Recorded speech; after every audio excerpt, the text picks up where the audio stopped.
அனைவருக்கும் வணக்கம். நான் பிரபாகர் ஜோதிடர். ஓம் சிவாய நமக. சிவசக்தி திருச்சிற்றம்பலம். இன்று பிறந்த நாள் காணும் அனைவருக்கும் வாழ்த்துக்கள். இறைவனுடைய அருள் பரிபூர்ணமாக உங்களுக்கு கிடைக்கட்டும். உங்களுடைய மனம் எதை எண்ணி ஆசைப்படுகிறதோ அந்த ஆசை நிறைவேறட்டும் என்று எம்பெருமான் சிவபெருமானிடம் அடியேன் வேண்டிக் கொள்கிறேன். அதே போல இன்று திருமண நாள் காணும் அனைவருக்கும் வாழ்த்துக்கள். உங்களுடைய மனம் எதை எண்ணி ஆசைப்படுகிறதோ அந்த ஆசை நிறைவேற்றும் என்று எம்பெருமான் சிவபெருமானிடம் அடிய வேண்டிக் கொள்கிறேன்.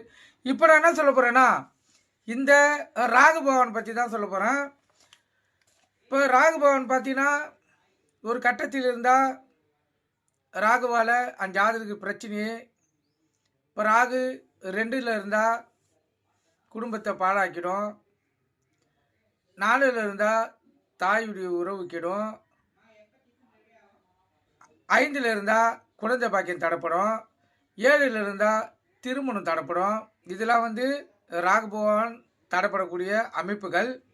ஆனால் ராகு சில இடத்தில் இருந்தால் நல்ல யோகத்தை தரும். அதை பற்றி தான் சொல்ல போகிறேன். கருத்து கொண்டு பயன்படுங்க. ராகு பகவான் லான் போட்டிருக்க லக்குனம் அங்கிருந்து 3ஆம் இடம் 11ஆம் இடம் இந்த 2 இடத்தில் ராகு பகவான் இருந்தால் சிறப்பான வளர்ச்சியான் ஜாதகருக்கு தருவார். திருமணமும் மிக விரைவில் நடைபெறும், உறவுகளும் அதிகமாக ஏற்படும், மன நிறைவும் ஏற்படும். ஆனால் சகோதரர்கள் குறைவாக இருப்பாங்க, இல்லை சகோதரர்கள் இருக்க மாட்டாங்க. அதே போல் இந்த புத்திர பாக்கியம் தடைப்படும், ஆனால் புத்திரம் பிறந்துடும். இந்த இடத்தில் 3-12 ராகு இருந்தால் அந்த ஜாதகருக்கு நீண்ட ஆயுள பெறக்கூடிய வாய்ப்பு அந்த ஜாதகருக்கு ஏற்படும். இது ராகு பகவானால் ஏற்படும் சுப கருத்துக்கள். கருத்தில் கொண்டு நீங்கள் பயன்பெறுங்க.